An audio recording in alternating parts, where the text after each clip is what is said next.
전능하신 하나님 아버지 감사합니다. 주께서 후회 없는 부르심을 받아 오늘도 하나님 앞에 나와 예배하게 하시고 주를 섬기게 하시니 참으로 감사합니다. 우리를 구원하기 위하여 우리의 죽은 심령 다시 살려 중생케 하시고 주의 구원을 우리 마음에 주시사 하나님의 의를 덧입게 하시고 주의 의를 힘입어 하나님의 구원받은 자의 삶을 살게 하시니 감사합니다. 이 땅에 사는 동안 주님 약속하신 대로 하나님 앞에 설 그날을 기다리며 준비하며 소망 가운데 상급을 잘 준비하는 지혜로운 주의 권속들이 되게 하시고 이 모든 것을 다 믿음으로 감당할 수 있도록 하나님의 권속들 오늘도 붙잡아 주시고 인도하여 주시고 역사하여 주시옵소서.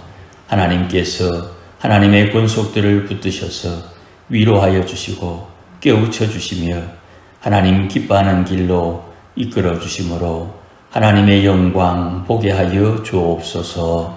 예수님의 이름으로 기원하옵나이다. 아멘.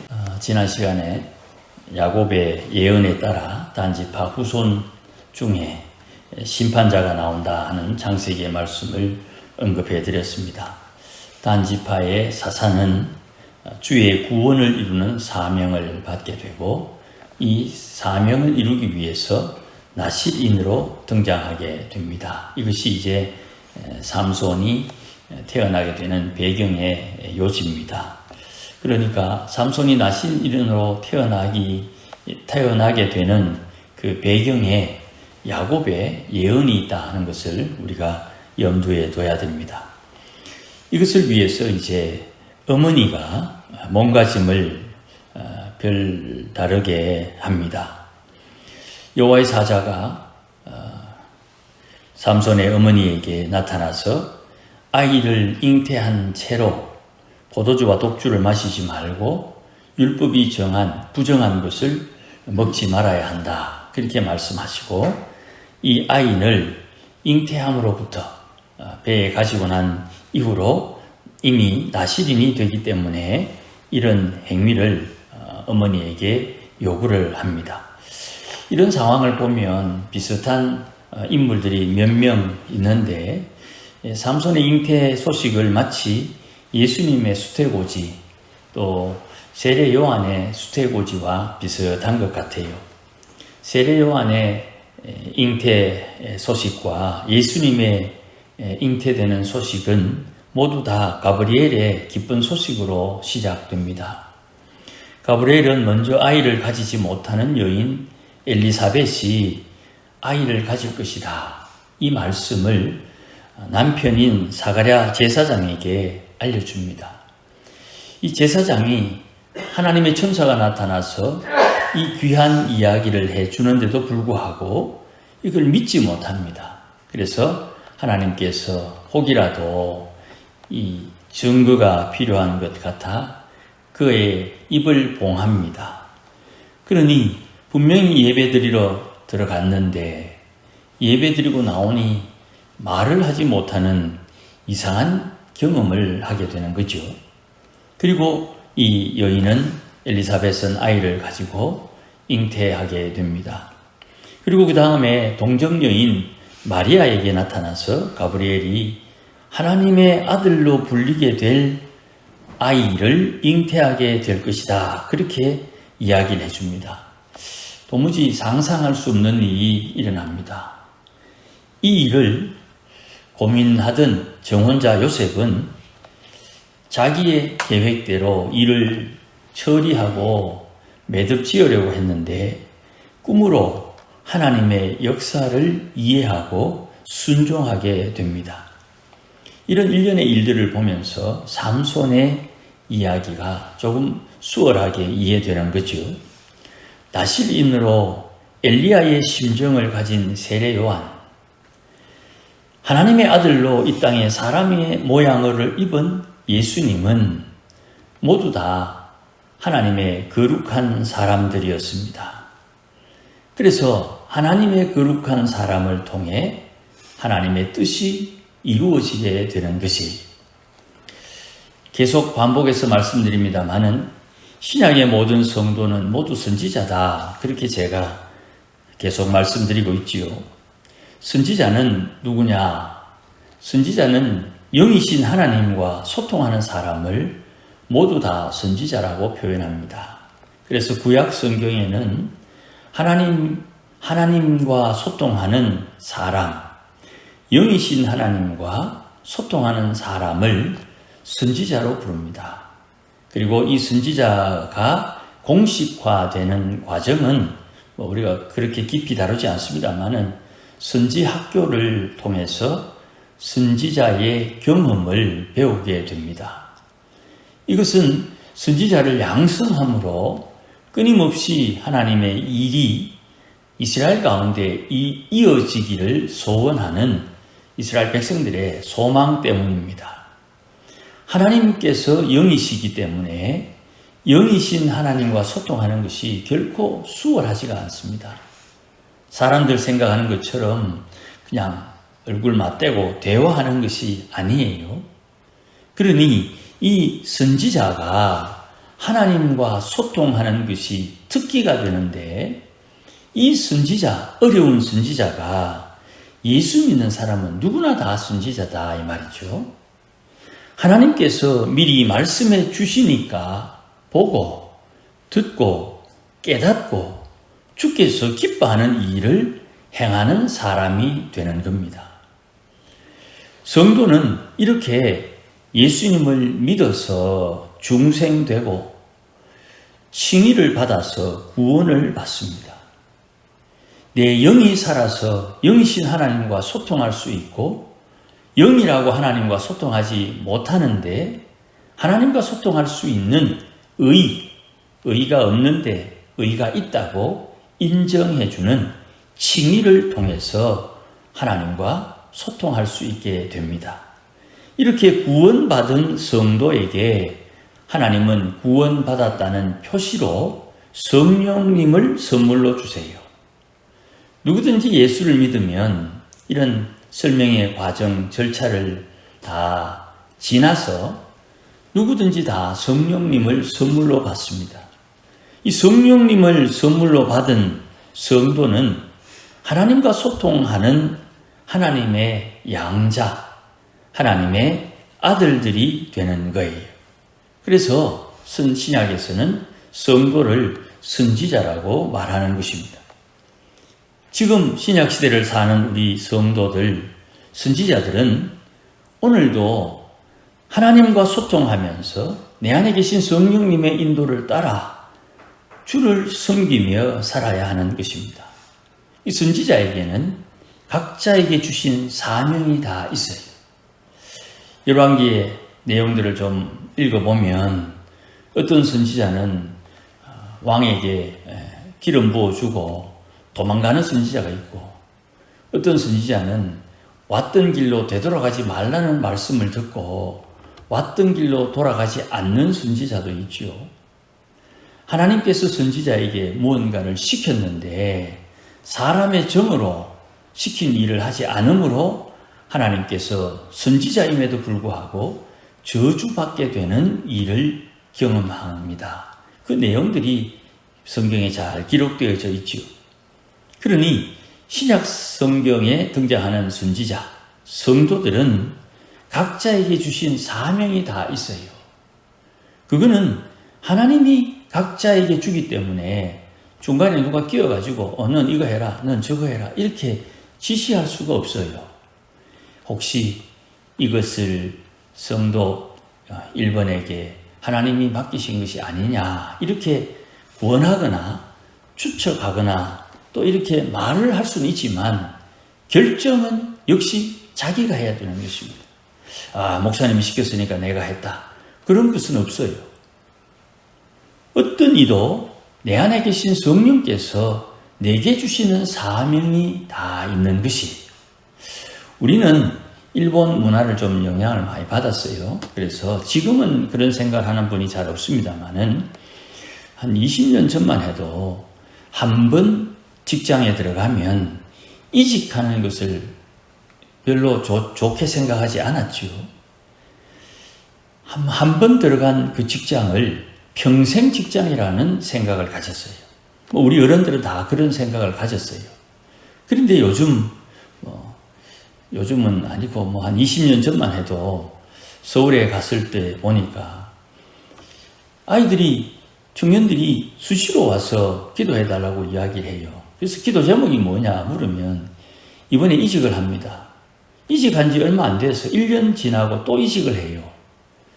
왜 그러냐 하니까 사람들이 많고 일자리가 많으니까 조금이라도 더 자기에게 유익한 연봉이 많거나 복지가 좋거나 하면 수시로 스카웃되어서 이직하는 것을 봤어요. 이게 한 20년 이상 이전부터 자연스럽게 일어난 일이에요. 그러니 직장을 옮긴다는 것이 이상하다 그런 생각을 도시 사람들은 전혀 하지 않습니다. 그러니 하나님께서 사명을 준다 할 때에 이 사명이 한번 줬으니까 끝까지 이런 게 아니에요. 하나님이 주시는 사명이 하나님께서 그 사람의 실력과 능력, 재능, 그가 가지고 있는 어떤 것을 사용해서 이렇게 저렇게 하나님의 뜻을 이루어 가도록 사용하시는 거예요. 그러니 선지자에게 역사하시는 하나님은 바람처럼 역사하는 겁니다. 하나님께서 하나님의 사람들을 오늘도 하나님이 기뻐하는 뜻을 따라 이끌어가고 있는데 우리가 이 땅에 살면서 이 땅에 정착되어 있는 그 고정된 사고로 하나님의 일을 방해할 때가 종종 있지요. 우리 어른들이 그런 말을 종종 하지 않습니까?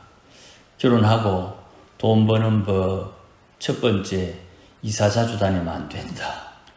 기억나시는지 모르겠습니다. 실제로 이사를 자주 다니면 돈을 못 모으죠. 직장을 자주 옮기면 그 직장 따라 이사를 가야 되니까 그 돈 못 번다. 저는 그렇게 종종 귀동냥을 한 적이 있습니다. 그러니까 세상 사는 방법을 경험치에 의해서 그렇게 교육받고 훈련받으면서 사는 거예요. 그것이 진리인 것처럼 그렇게 산다 이 말입니다. 하나님의 사람들은 하나님께서 인도하는 대로 순종함으로 사는 것이에요. 그러니 선지자는 선지자의 사명 따라 사는 것이, 성도는 성령의 인도함을 따라 사는 것이 정상이다. 이렇게 말씀드릴 수 있는 거예요. 이렇게 마노아가 아내에게 나타난 하나님의 사자가 전해준 그 말을 듣고 하나님의 사자를 만나보고 싶어 했어요. 아이를 가지지 못하는 여인에게 자녀 생산의 소망을 받은 이 남편이 하나님의 지시하심에 어찌해야 되는지 마음을 쏟습니다. 그래서 하나님의 사자를 꼭 만나고 싶다고 기도를 했어요. 그랬더니 다시 이 여호와의 사자가 마노아의 아내에게 나타나고 마노아의 아내가 남편을 불러서 대화하는 장면이 오늘 본문의 말씀입니다.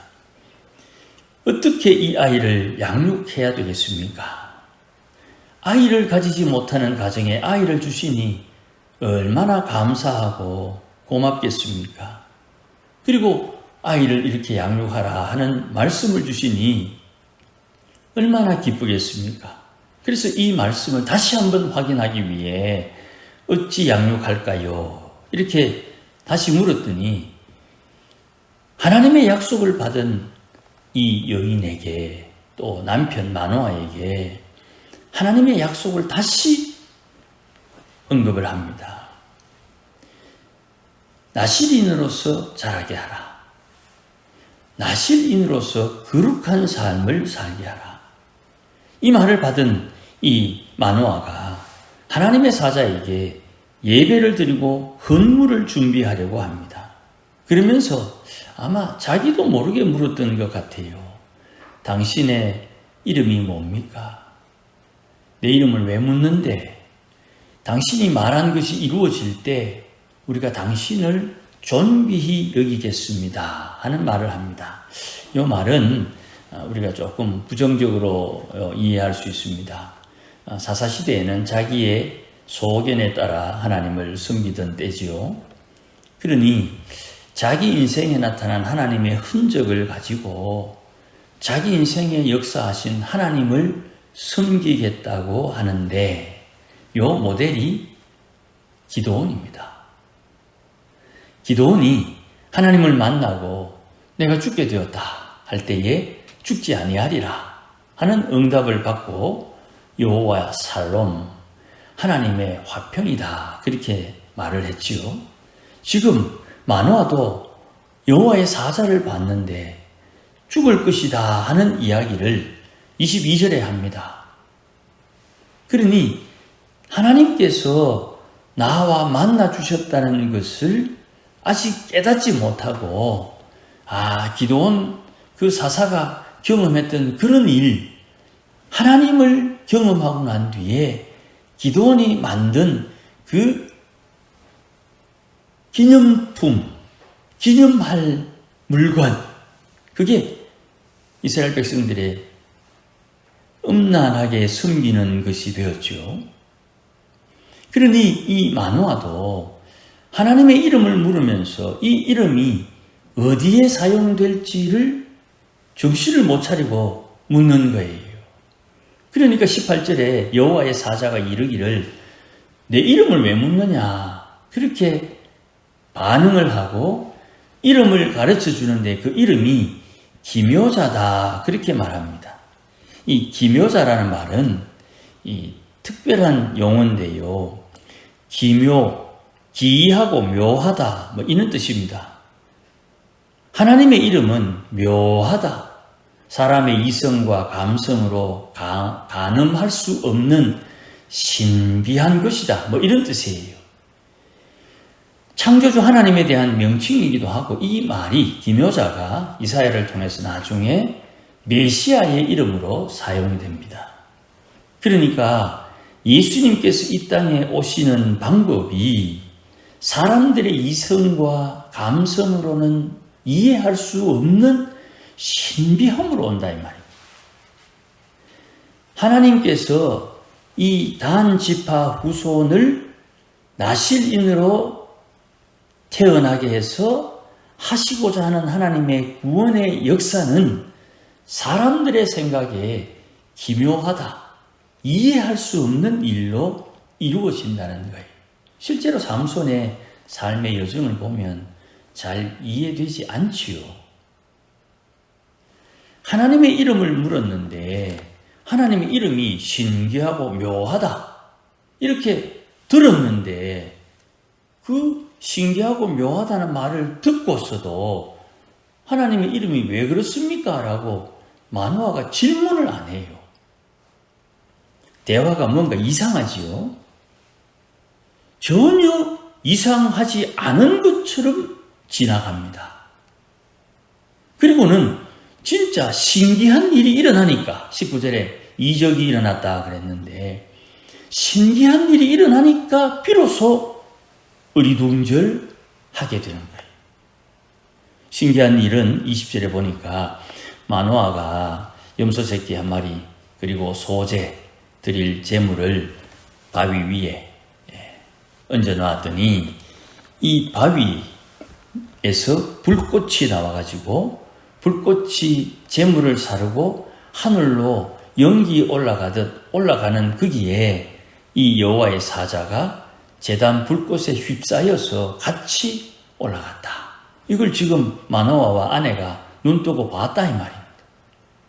보고 이 이적을 보고서 자기들은 어리둥절 당황하며 급히 얼굴을 땅에 대고 예의를 갖추는데 이 일을 행한, 이 신비한 일을 행한 이분이 기묘자라 이 말. 분명 이런 신기하고 묘한 일이 일어난 이유가 하나님의 이름을 물었더니 기묘자라고 했기 때문에 이런 경험을 하게 되는데 이 마노아와 아내는 갑자기 왜 우리에게 이런 신기한 일이 일어나지 하고 궁금해하고 있다 이 말입니다. 이사야가 성전에서 하나님의 천사들을 만납니다. 그리고 거기에서 하나님 앞에 거룩한 보좌에 앉으신 하나님을 보고 나는 망하게 되었도다, 그렇게 고백하는 장면이 있지요.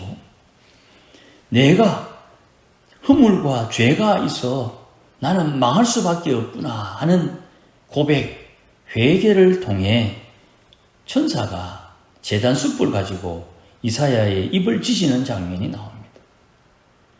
그 사건, 그 상황을 통해서 예수님께서 마태복음에 인용하시기를 너희는 하나님의 천국 비밀을 듣고 알게 되며 저희는 들어도 알지 못하는 사람들이 된다 하는 말씀을 하셨어요. 하나님께서 하나님의 크신 구원의 역사를 알려주고 경험케 하고 보여줘도 들을 자만 듣고 듣지 못할 자는 못 듣는 거예요. 재물을 태우고 연기와 함께 사라진 여호와의 사자를 경험하고선 이상한 일로 놀라는 거예요. 선지자는 영이신 하나님과 소통한다 이 말입니다. 그러면 영이신 하나님께서 지금 내 인생 속에 나타나는 수많은 일들을 통해서 하나님이 하시고자 하는 일을 이루어가고 있는데도 불구하고 요즘 왜 이러는지 모르겠다. 무슨 일이 있나? 생뚱맞게 전혀 다른 오해를 한다 이 말이에요. 하나님의 말씀을 듣고 깨닫는 것이 사람의 지혜, 사람의 경험, 내가 하나님 앞에 옛날에 은혜 입을 때의 그 과정을 되풀이한다고 하나님의 역사가 나타나는 게 아니에요.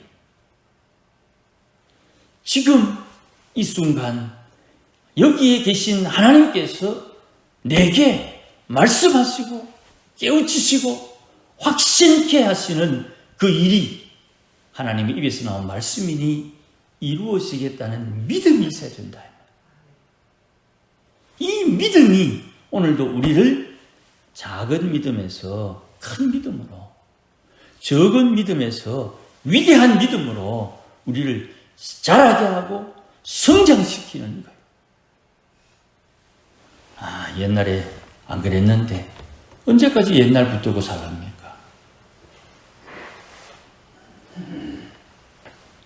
하나님의 말씀을 많이 읽으면 말씀을 깨달아야지요. 말씀을 많이 읽거나 50독 했다.